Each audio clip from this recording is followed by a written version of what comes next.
Hello dear learners, welcome to video lectures on subject rapid prototyping. In this video session, we are going to discuss fundamental fabrication processes, additive manufacturing and need and development of rapid prototyping system. Fundamental fabrication processes. There are three fundamental fabrication processes which are discussed here, that are subtractive, additive and formative processes. What is meant by subtractive manufacturing? In the subtracting manufacturing process, one start with a single block of solid material larger than the final size of the desired object and material is removed until the desired shape is achieved. The name subtractive explains in this figure that if a material is having a large dimension, it is cut down into small object of desired shape is known as subtractive manufacturing process. We are using the different cutting tools to cut down this object to desired shape.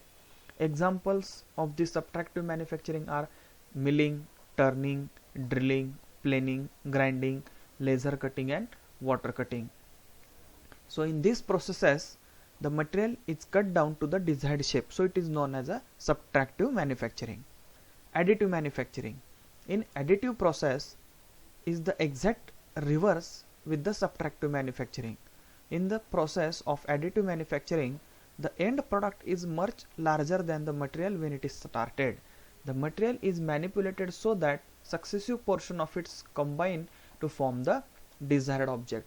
So in additive manufacturing, it starts with a single layer and the layer by layer material is deposited over the last layer and the 3D object is built. So it is completely reverse of the subtractive. Here the material is added and the subtractive material is removed. Examples of the additive manufacturing are stereolithography, selective laser sintering, fuse deposition, modeling. The last one is known as a formative manufacturing process. The formative process is one where mechanical forces or restricting form are applied on a material so as to get the desired shape. So in formative process, some external forces are applied on an object to get the desired shape. Example is bending, forging, electromagnetic forming, plastic injection molding. In this process, the material is either passed to the molds or by using the different shapes, we can bend the material, we can forge the material into desired shape. So this is known as a formative, that is formation of a material. Now let's discuss additive manufacturing. Additive manufacturing uses data, computer aided design softwares or 3D object scanners, that is coordinate measurement machine, to direct hardware to deposit material layer by layer in a precise geometric shape. So in additive manufacturing, we are having the manufacturing data, CAD model or dimensions of the object and material hardware or machine to deposit the material and it is known as a additive manufacturing. As its name implies, additive manufacturing adds the material to create an object. So these are the steps of additive manufacturing. First of all, the raw data, then CAD model, object scanner, hardware for material deposition and the final product. What is the need and development of rapid prototyping system?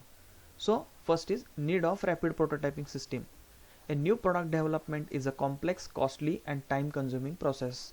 We are very much aware that the new product development is a very complex process, having a difficult product life cycle management team, costly.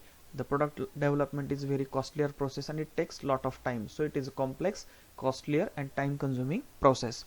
Average success rate of startup companies is about 10%. Therefore, to start a new company requires lot of planning, efforts and creativity.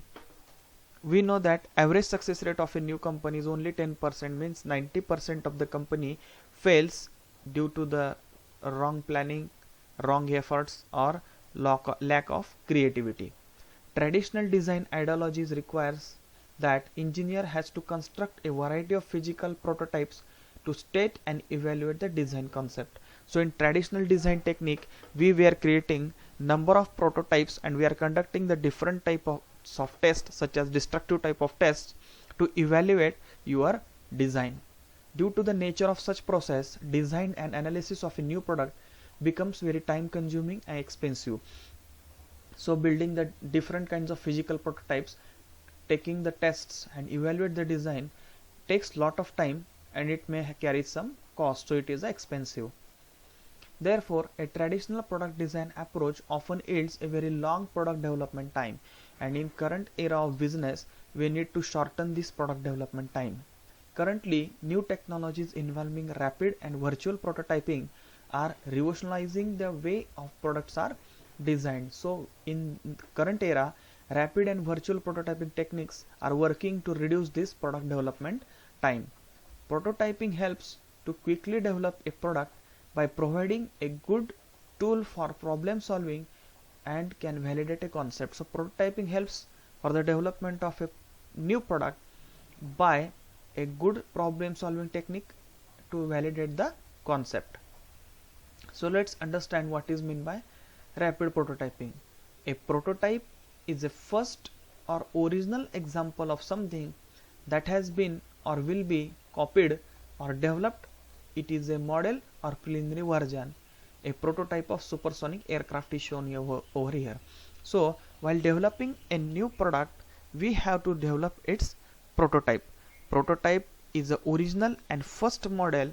It may be either developed or it is copied by the different technologies before actual manufacturing of the object.